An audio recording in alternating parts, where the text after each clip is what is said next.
Hello everyone, welcome back to my channel. আৰু মই এতিয়া আপোনালোকক লৈ আহিছো মোৰ ব্লগত দেখাবলে লখিমপুৰত খুব ধুনীয়া দুৰ্গা মন্দিৰ আৰু এই দুৰ্গা মন্দিৰটো অৱস্থিত যেটো আমাৰ লখিমপুৰ আৰু একেবাৰে তেজপুৰ সংযোগী মানে গহপুৰ ওলাই গৈ NH 52 একদম কাষতে অৱস্থিত ৰাস্তাৰ কাষৰ পৰা আপোনালোক দেখি যাব বাছত গলেও গাড়ী লৈ গলেও আৰু ইয়াৰ বাহিৰতেই ধূপ চাকি জ্বলোৱাৰ ব্যৱস্থা আছে ভিতৰত কিন্তু চাকি ধূপ এলাউ নহয় আৰু ইয়াতে আপোনাৰ সময়টো হৈছে পুৱা 5 বজাৰ পৰা 12 বজালৈ 12টাৰ পৰা 1:30লৈ মন্দিৰ বন্ধ থাকে তাৰ পিছত পুনৰ খোলা পাব মন্দিৰ এতিয়া আমি এন্ট্ৰেন্সটোৰে আমি সোমাই গৈছো খুব ধুনীয়া এটা মস্ত ডাঙৰ পুখুৰী আছে মস্ত ডাঙৰ পুখুৰী তাৰ ওপৰতেই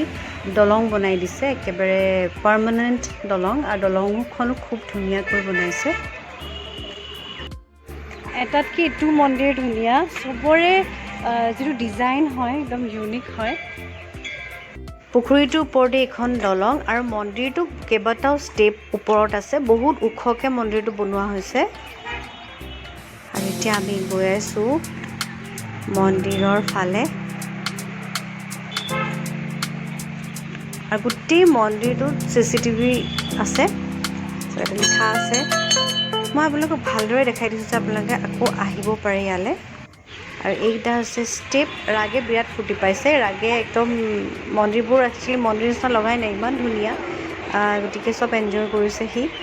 আৰু সোমাই গৈ এই দুৰ্গামাৰ মন্দিৰ আৰু ইয়াৰ এটা স্পেচিয়েলিটি হৈছে ইয়াৰ লখিমপুৰৰ সকলোখিনি মন্দিৰৰ মূৰ্তিবিলাক হোৱাইট মাৰ্বলৰ সব মূৰ্তিজনে ইমান ধুনীয়া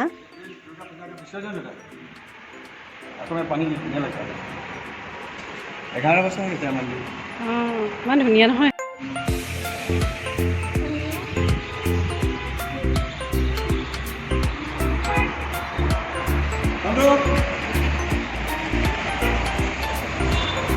এইটো হৈছে মন্দিৰৰ চাৰাউণ্ডিংটো লখিমপুৰৰ সকলোখিনি মন্দিৰৰ চাৰাউণ্ডিংটো বহুত ডাঙৰ আৰু বহুত গ্ৰীনাৰী কৰি ৰাখিছে খুব ধুনীয়া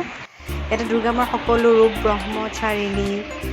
চন্দ্ৰঘণ্টা বেলেগ বেলেগ ৰূপ কুষ্মাণ্ডা এয়া স্কন্দমাতা কাত্যায়নী কালৰাত্ৰি এয়া দুৰ্গামাৰ বেলেগ বেলেগ ৰূপ মহাগৌৰী শৈলপুত্ৰী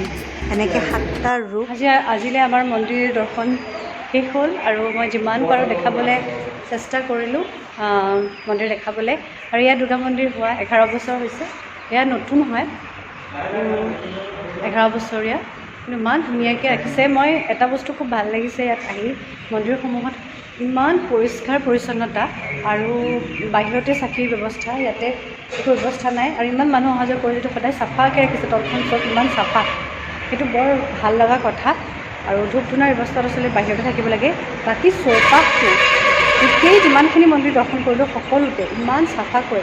আৰু মেইনটেনেঞ্চ কৰি ৰাখিছে নহয় খুব ভাল লাগে মন্দিৰটো নেশ্যনেল হাইৱে 52 কাষতে অৱস্থিত আৰু লখিমপুৰ গোটেই টাউনখন পাৰ কৰি আহিব লাগিব 4 কিলোমিটাৰমান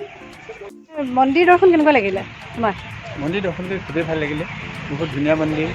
ইয়াত দুৰ্গা মাকে লৈ পেলাই তেওঁৰ 7টা ৰূপ আৰু লগতে শীতলা মাৰো আছে সকলোকে সেৱা কৰিলোঁ আৰু বহুত ভাল লাগিলে মনটো ভাল লাগিলে লৈ মা দুৰ্গা মাৰ আশীৰ্বাদ লৈ এতিয়া আমি ইয়াৰ পৰা ওলাইছোঁ আৰু এই চাৰিওফালে পুখুৰী আছে মাছো ধৰি আছে মাছ ধৰাটো মই আপোনালোকক অকণমান দেখাই দিছোঁ এইবোৰ বটুৱা মাছ ধৰি আছে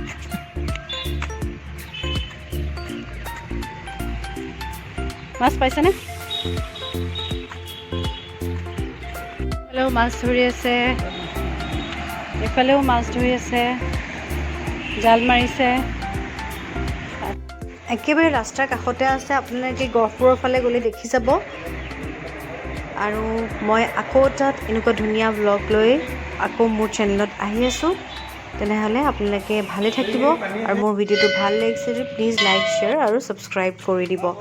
আৰু এতিয়া আমি লখিমপুৰৰ পৰা আহি পেলাই আমি লখিমপুৰ ডিষ্ট্ৰিক্টৰে পদুমণি আইথান আগতে মই দেখাইছোঁ তাৰ ওচৰৰ এখন পাৰ্কলৈ আহিছোঁ চ' ৰাগে অকণমান পাৰ্কখন সোমাব বিচাৰিছে এইখন 1987তে মানে হৈছিলে বহুত পুৰণা পাৰ্ক আৰু বহুত বিঘা বিঘা মাটিৰ পাৰ্ক খুব ধুনীয়া